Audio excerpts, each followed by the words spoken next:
ጌታ ሁሉን ቻይ ይፈጽማል አምናለው የልቤ ጉዳይ ይፈጽማል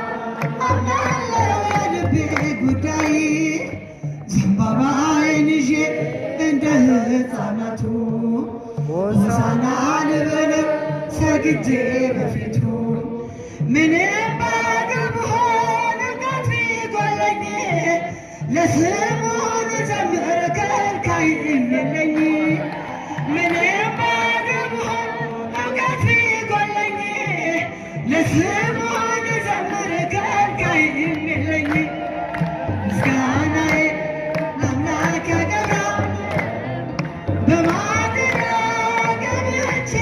ሰግድለታ እሻዳይ